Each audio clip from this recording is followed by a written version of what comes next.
But all that aside, we've got some very serious things to talk about.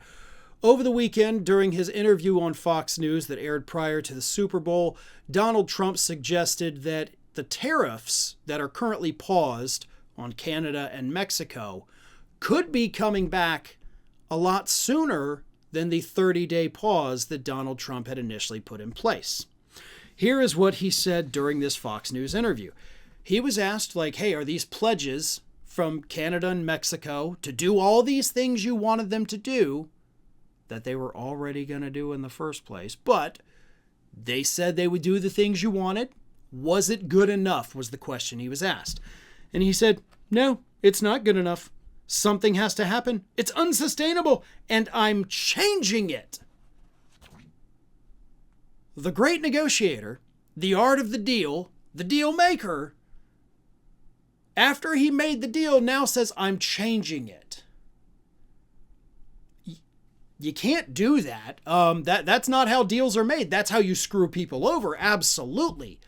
But in terms of just going back to Canada and saying, hey, you're going to have to give more, that is not the original deal.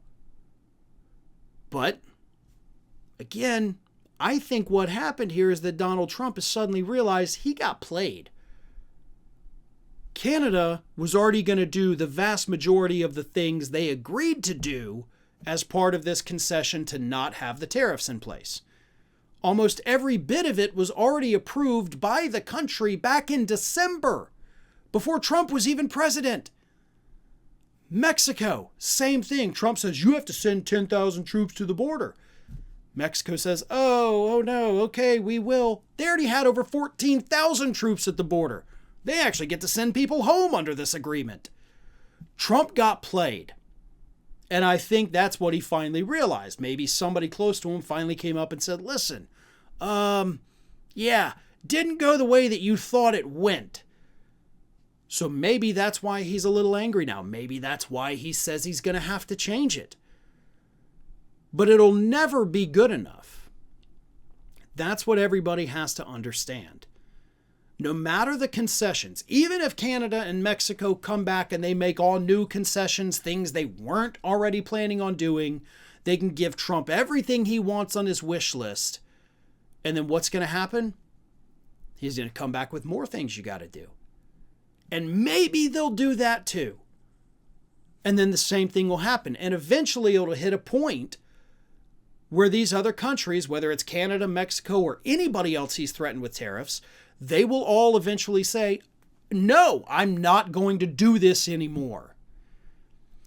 I would love nothing more than for all of these tariff plans from Donald Trump to disappear. The tariffs are going to be devastating for the United States economy.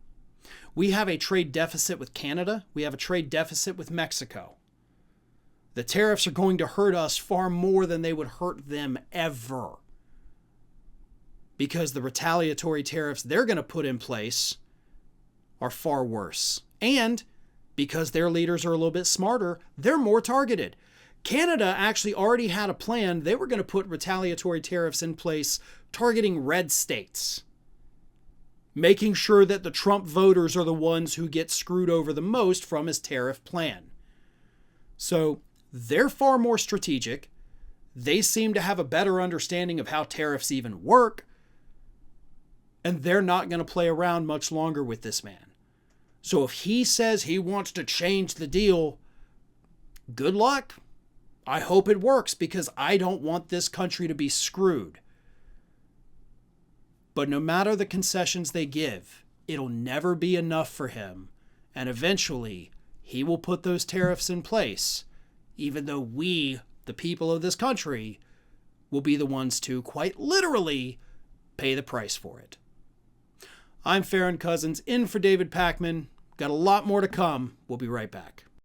Well, I wrote a book after a long journey and a ton of work. I am really thrilled with how it turned out, and I hope you'll read it. The book is called The Echo Machine, and in a nutshell, it looks at how American politics got so broken, who has already figured out solutions, and how we can try to fix it and stop the terror of Trump for the next 4 years. With Trump winning this election, the Echo Machine couldn't be more relevant, not only a warning about how we got here, but also about what might be coming and how to prevent the worst outcomes. We've got to stay engaged. We need a plan, and that's what the book is about. There's a belief out there that unless you have corporate media behind you, you can't have a successful political book launch, that it's not possible. I think we can prove that wrong. Order the Echo Machine today at davidpakman.com/echo on Amazon, Barnes & Noble, Audible, Kindle, anywhere that books, ebooks, and audiobooks are sold. You can also call any local bookstore and say, please order me The Echo Machine by David Pakman. Wherever you get the book, you'll get the free pre-order perks, including the signed book plate. Head to davidpakman.com/free book stuff after ordering.